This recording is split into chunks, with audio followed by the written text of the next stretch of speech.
I decided to fill in my brows today, and now I have two very hairy caterpillars on my forehead. Hello everyone, it's Nina, and today I'm here to talk about Ruin and Rising by Leigh Bardugo.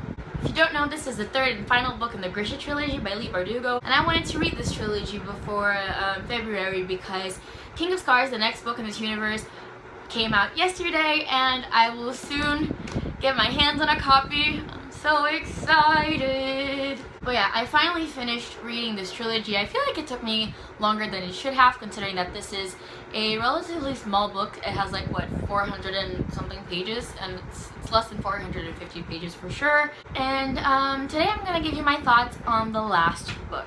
So for the non-spoilery part, I'm just gonna go ahead and say that I thought this book was boring, and I already kind of didn't expect to like it because I don't really like the rest of the trilogy. I don't care for any of the characters except Nikolai and Genya. Even then, just this book, I feel like nothing really happened or nothing really exciting happened, and I don't know if that's a fault of the book itself or if it was just because I didn't care anymore at this point. I was going to speed through this book. I read like 180 something pages on the first day when I picked it up. It was right after I finished Strange the Dreamer by Lane Taylor, which doesn't help this book because I really loved Strange the Dreamer, and then I didn't expect to love this book, and that was what happened. So to go from a really great book to a so-so book just doesn't really help the book. But I thought it was boring in general. I went back to not being able to stand Alina because I kind of started liking her after the end of Siege and Storm. But then in this book, she just went back to being insufferable, and I really didn't care for her drama with Mal. I just thought it was, I don't know, unnecessary and just like meh overall. I don't care for Mal, I don't care for Alina, so this book to me was just boring. Now for the spoilery part. So if you haven't read Ruin and Rising and you don't want to be spoiled for it, thank you for staying for the non-spoilery part, but please click off this video now. Here's the thing. Like I said in the non-spoilery part, I just thought this was boring, and I didn't really expect to like it, of course, but none of the things that happen in this book managed to move me or make me worried for the characters or anything. It has, like, only, you can't even see the tabs before, because there are, like, only 5 of them.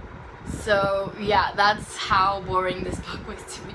Even when Nikolai gets turned into that Nichevoya or monster or whatever he was, I was just like, I know that he's going to come out alive and fine for the most part, so why should I worry? And I already went into this book knowing that Genya would be alive and fine at the end of it, so all the characters that I cared about would be fine at the end of this book.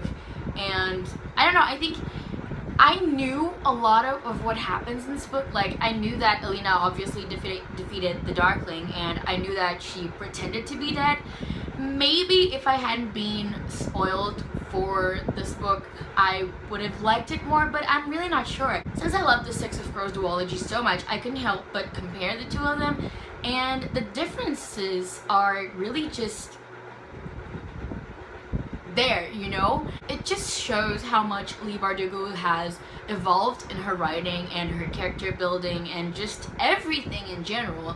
So I can't help but think that this is Six of Crows' lesser older sibling, you know? I don't know, overall, I didn't like this. I wasn't moved. And something that I didn't understand really was why Alina was still attracted to the Dark. She like knows that he's a monster and she's still attracted to him, and I understand that like calls to like or whatever, but she was still attracted to him. Like the scene when she goes to him in her visions or whatever that is, they're like nearly kissing, or did they kiss? I can't remember. And there's a whole thing with Nikolai kind of, and the whole thing with Mal, and I was just not convinced by this whole relationship thing, this kind of love square thing. I don't know how to describe it, but yeah, this to me was a 2-star read. I am still very excited to read King of Scars just because I love Nikolai so much,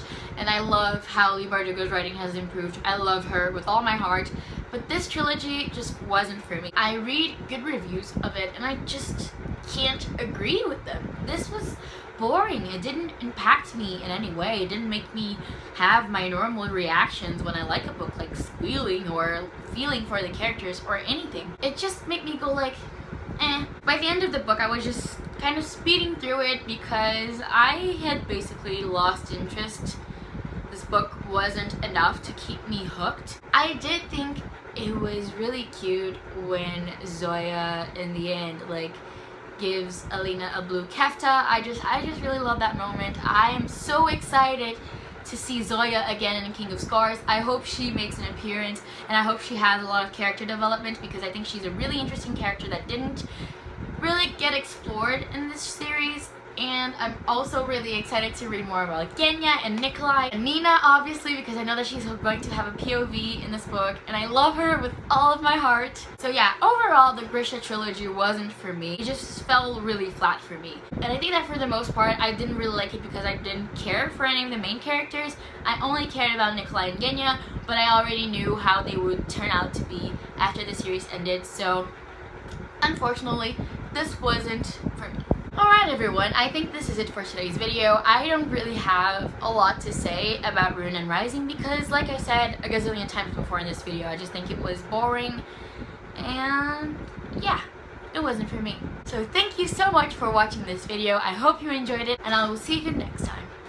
Bye!